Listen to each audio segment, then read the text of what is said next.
Welcome to the Reddit Chronicles. Today we will be reading from Petty Revenge.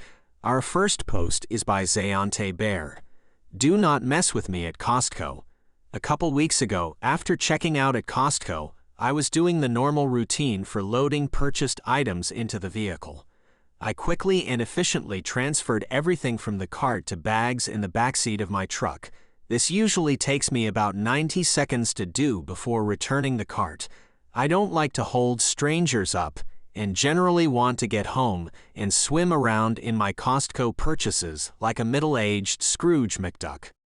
Halfway through said process, some guy pulls up behind my truck and puts on his signal, intending to take my space as soon as I'm done. No problem, I'm moving fast, but then this jerk has the audacity to look impatient after about 3 seconds and vigorously waves for me to hurry up. Seriously, dude. You just got here and are trying to rush me. My process is flawless, and you have the gall to act like I need to hop to your tune. This triggered my pettiness. I'm sorry, my dude, but I'm not longer in control of what happens. This is between you and petty me now. I'm just an innocent bystander. So I immediately stopped my fast and efficient process of packing the vehicle and switched to molasses mode. I slowly moved every item in, one at a time. I pulled out a bag of seaweed snacks and started to look over the top of my glasses to really examine it.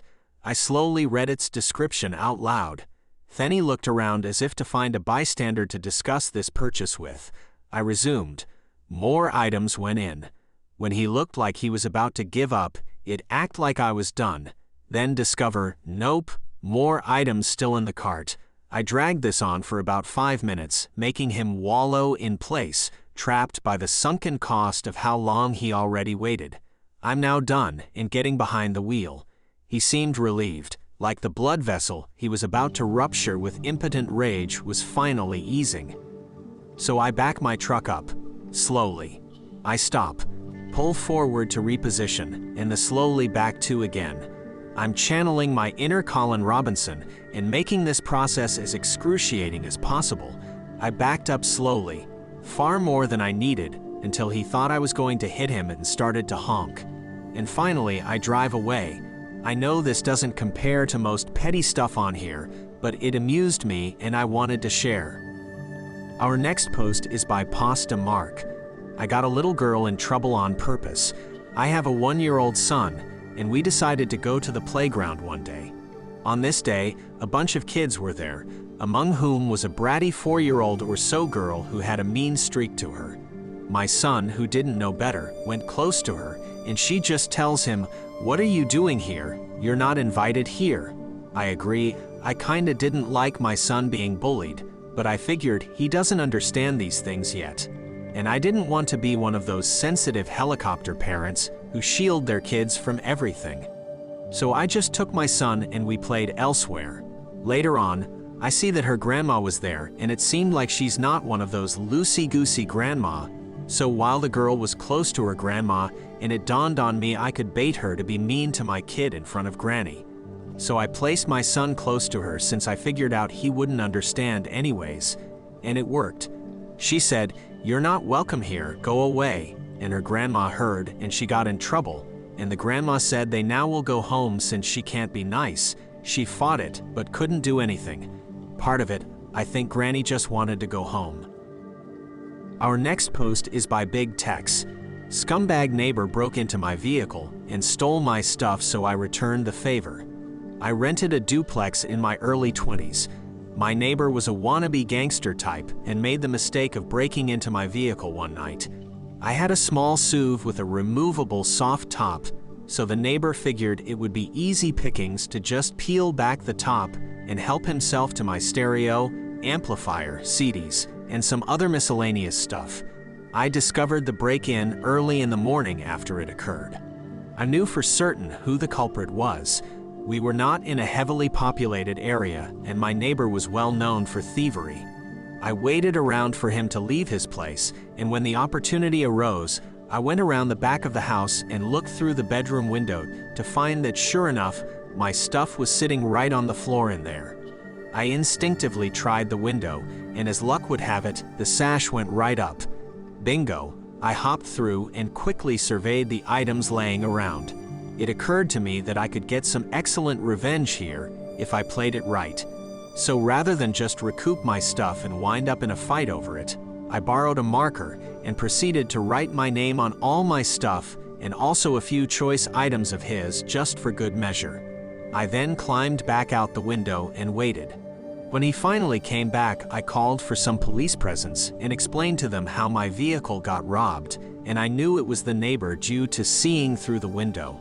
We knock on his door, and I can still remember the look on his face, seeing me and the cops standing there.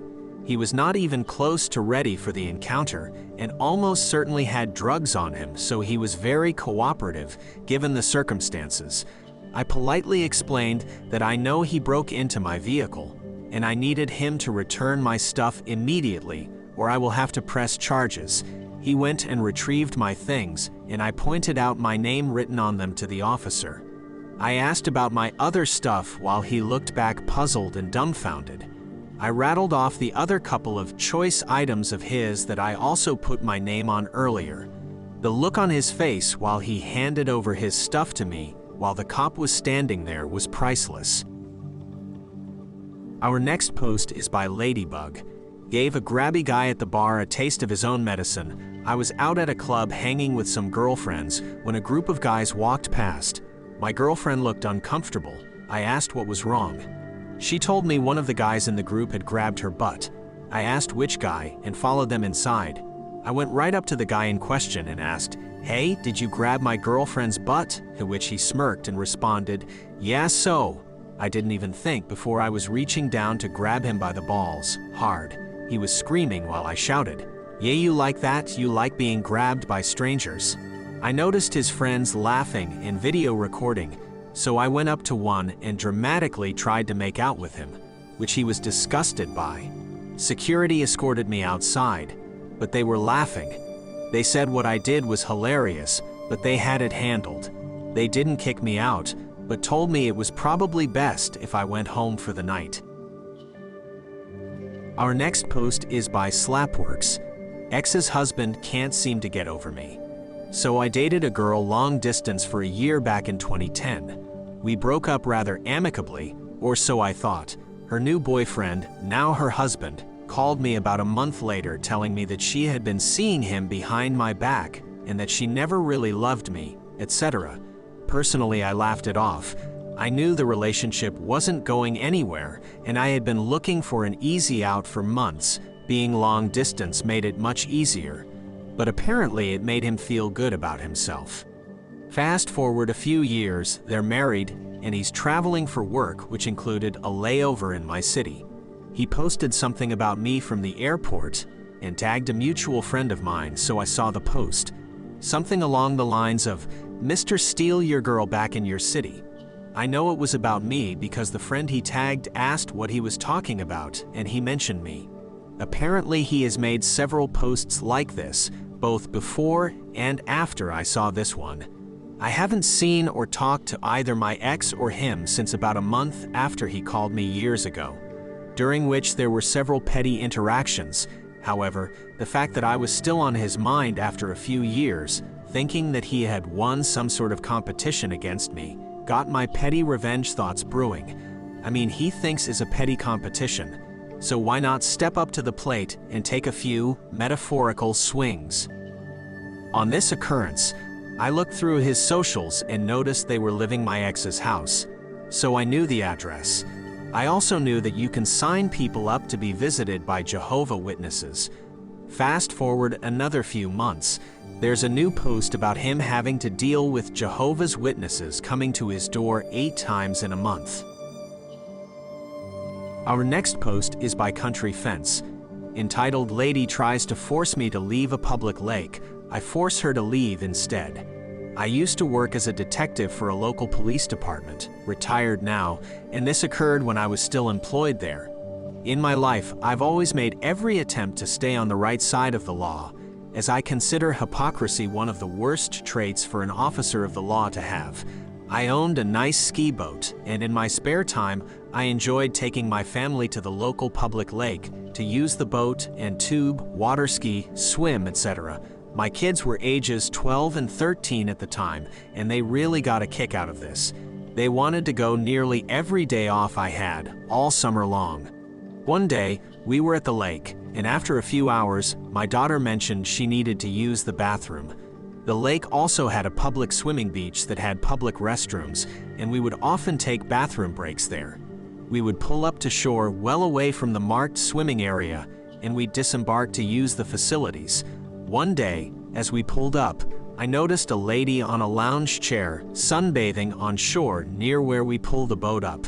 I stayed about 50 feet from her, still about 250 feet away from the swimming area, as I slowly maneuvered the boat towards shore at idle.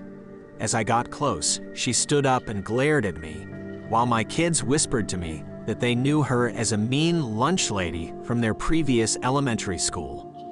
As I brought the boat up to shore, this woman started yelling very loudly that I was breaking the law. I smiled, and as friendly as I could, I said, "Really? What law?" She continued yelling, saying that I was driving a motorboat in a swimming area. I pointed to the marked swimming area about 250 feet away and asked, "You mean that swimming area?" To which she replied, "Yes." I told her that I never entered or even got close to the swimming area, and that my boat was right now as close as I got. She said the law prohibits boats from pulling up to any shore. How do you get in or out of a boat? Swim. And now she was calling her son, the deputy, who was going to get me in trouble. At this point, I was starting to enjoy this a little because I thought for sure her son, the deputy, would tell his mom that she couldn't stop me from pulling my boat up to shore. I stood nearby as she calls someone, assuming her son, on her cell. She then reads the person on the phone my boat hull number. It's like a license plate for boats. Then she says, with a smirk on her face, "My son is going to order you from the lake right now." And what happens next shocked me. This woman calls me by my full name, then she hands me the phone. Now, I should say this, what has just happened is a clear, very clear violation of the law. In my state, it's known as a lien violation, and police officers, deputies are very often charged with this crime. I read about it several times a year. If an officer uses his police computer to divulge personal information, say a deputy tells his mom the name of the registered owner of a boat that she is having a disagreement with, for example, it is a crime, no ifs, ands, or buts. Every cop knows this. So as I take the phone, I immediately say, "Who is this?" I hear, "This is Deputy so-and-so of the blank county sheriff office," and I immediately interrupt him and say, "Deputy, do you know what a lien violation is?" Several seconds of silence. I say, "Deputy so-and-so," using his real name, of course. "Are you still there?" He says, "Yes." So I again say, "Deputy so-and-so, let me ask you again, do you know what a lien violation is?" He stammers out a reply about boat hull numbers and public records or something. I said, "Nope, that's not what a lien violation is. Since you don't know, do I need to remind your supervisor what a lien violation is?" Again, silence. I then said, "Tell you what, I'm going to hand this phone back to your mother. Then you're going to tell your mother to leave this beach right now. Then we can all forget this ever happened. Understood?" Long silence. "Understood?" He does a long exhale and says, "Yeah, okay." I hand the phone back to his mother. She whispers into the phone for a few seconds, then angrily snaps her phone shut. Without making eye contact, she packs up her stuff and is gone. I thought about reporting him anyway, but technically I was the victim. Yet I wasn't feeling victimized at all, lol. So I let it go. Only one other time did I see the lady at the beach again, and as she saw me, she again immediately packed up her stuff and again left. All citizens have rights, even cop citizens. When off duty, I have a right to not report something that makes me a victim if I so choose. But now you're a hypocrite. Nope. We can all choose or not.